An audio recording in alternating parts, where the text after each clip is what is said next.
विकास लवांडे यांच्यावर काल स्वतःला वारकरी म्हणणारे पण मुख्यतः गुंड प्रवृत्तीच्या लोकांनी शाईमध्ये त्याला भिजवलं. म्हणजे शाई फेकली आणि पळून गेले असं नाही. याचा अर्थ असा आहे की सत्ता आमची, आम्हाला कशाचं भय नाही. आणि व्हिडिओ त्यांनीच काढला आणि तो काल सर्व मीडियावरती फिरत होता. म्हणजे इतकी सत्तेची त्यांची जवळीक आहे, हातमिळवणी आहे. आणि प्रश्न असा आहे की वारकरी पंथ हा पुरोगामी विचाराचाच आहे हे सांगण्याकरता विकास लवांडे मुद्दाम सगळा अभ्यास करून स्वतः कीर्तन करायला लागले. म्हणजे तो बिगर अभ्यासाचा नाही, ह्या लोकांचा अभ्यासच नाही काही. आणि न्यायमूर्ती महादेव गोविंद रानडे यांच्यापासून प्रबोधन पर्व महाराष्ट्रात सुरू झाला असं आपण मानतो. तर त्यांनी असं लिहून ठेवलेलं आहे की आपल्याला त्यातले त्यात मागच्या महाराष्ट्रातला जवळचा कुठला पंथ, तर त्यातले त्यात भागवत संप्रदाय. आणि मग आपल्याला हिंदूंची सुधारणा करायची, कुप्रथा बंद करायच्या. तर याच्यामध्ये वारकरी पंथ हा पुरोगामी विचाराच्या लोकांना सर्वात जवळचा. कारण त्याच्यामध्ये ब्राह्मण नावाची मध्यस्थी नष्ट केली. यांना खूप छळलं ज्ञानेश्वरांना, माऊलीला खूप छळल्यानंतर ते गुंड प्रवृत्ती रूपांतर झालं नाही. ते काय म्हणाले की ब्राह्मण वाईट आहेत, मला छळलं, माझ्या आईवडिलांना इंद्रायणी काठी जीव द्यायला लावलं. आणि हे सगळं असलं तरी त्यांचं बहुजन समाजावर वर्चस्व काय आहे, तर देवाला भेटायला ब्राह्मणांची मध्यस्थी लागते. आता हा विचार काढून त्याने नामस्मरण काढलं की तू विठ्ठलाचं नाव घे, विठ्ठल तुझ्या जवळ आहे. देव प्रत्येकाच्याकडे असतो. तर इतका मोठा बेस की देव प्रत्येक माणसात असतो असं सांगणारा आणि जात पात धर्म याचे भेदाभेद न मानणारा असा वारकरी संप्रदाय.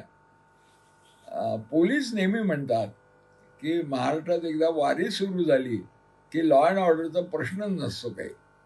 इतकं स्वयंशिस्तीनं चालणारा, स्वतः कोणालाही त्रास न देता जाणारा वर्ग आहे.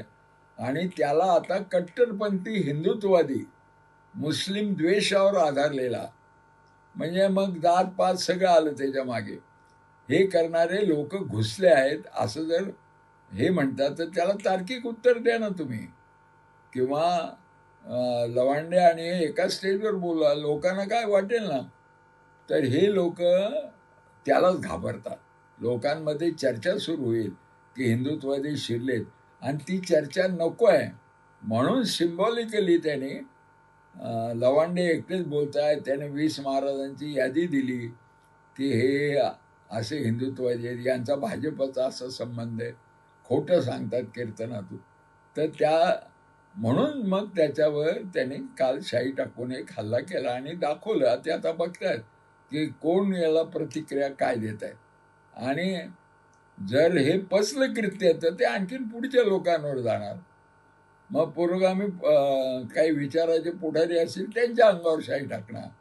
असं ते एक एक पाऊल करत पुढे चाललेलं आहे हिंदुत्वात, जो देशामध्ये रिजेक्ट झालेलं आयडिओलॉजी. महात्मा गांधीच्या काळात स्वातंत्र्य लढ्यामध्ये यांनी इंग्रजांची साथ दिली आणि त्याच्यानंतर आता ते हळूहळू करत करत लोकांना, बहुजन समाजाला फसवत ते सत्तेवर आले.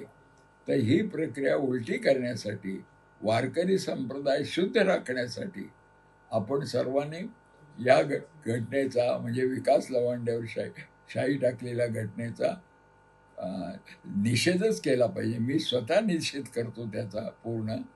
आणि आम्ही उत्तर देऊ. आम्ही तुमच्या धाकानी बदलणारे लोक नाही होत, एवढं मी विकास लवांडेच्या वतीनं सांगू इच्छितो. तुमची car, electric panel, data server आगीपासून सुरक्षित आहे का? नाही? मग आजच बसवा F protect temperature activated fire suppression device. यामध्ये आहे eco friendly non toxic pressurised liquid, जे आग लागल्यास क्षणार्धात ऍक्टिव्हेट होऊन आगीवरती मिळवते नियंत्रण. बसवण्यास अतिशय सोपे आणि सुटसुटीत. टेकालिपचे एक दर्जेदार उत्पादन एफ प्रोटेक्ट.